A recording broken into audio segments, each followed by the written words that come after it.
There's no feeling more intense than starting over. If you deleted your homework the day before it was due, as I have, or if you left your wallet at home and you have to go back after spending an hour in the commute. If you won some money at the casino and then put all your winnings on red but it came up black.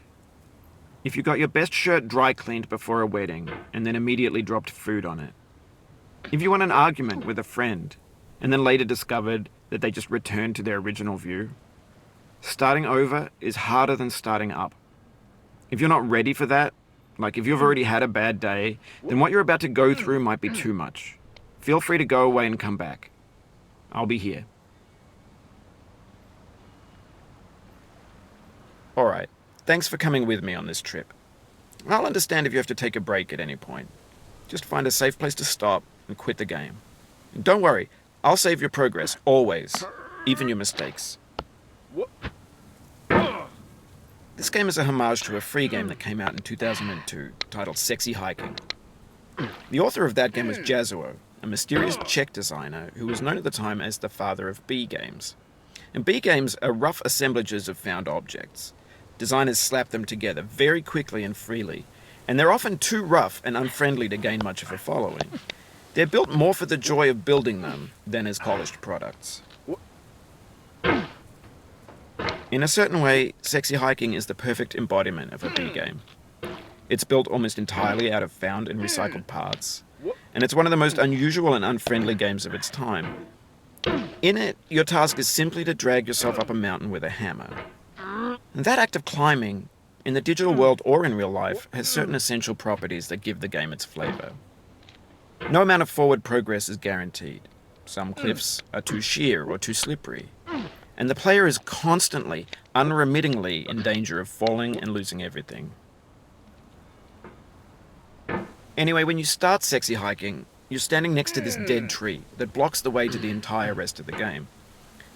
It might take you an hour to get over that tree, and a lot of people never got past it. You prod and you poke at it, exploring the limits of your reach and your strength, trying to find a way up and over. And there's a sense of truth in that lack of compromise.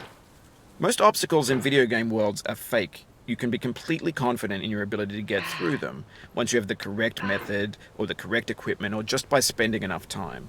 In that sense, every pixelated obstacle in Sexy Hiking is real. The obstacles in Sexy Hiking are unyielding, and that makes the game uniquely frustrating.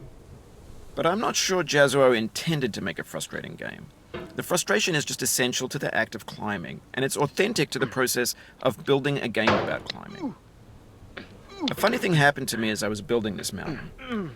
I'd have an idea for a new obstacle, and I'd build it, test it, and it would usually turn out to be unreasonably hard. But I couldn't bring myself to make it easier. It already felt like my inability to get past the new obstacle was my fault, as a player rather than as a builder. Imaginary mountains build themselves from our efforts to climb them, and it's our repeated attempts to reach the summit that turns those mountains into something real. When you're building a video game world, you're building with ideas, and that can be like working with quickset cement.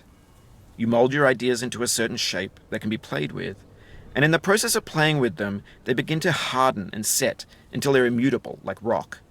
And at that point, you can't change the world. Not without breaking it into pieces and starting fresh with new ideas. For years now, people have been predicting that games would soon be made out of prefabricated objects, bought in a store and assembled into a world. And for the most part, that hasn't happened, because the objects in the stores are trash. I don't mean they look bad or that they're badly made, although a lot of them are.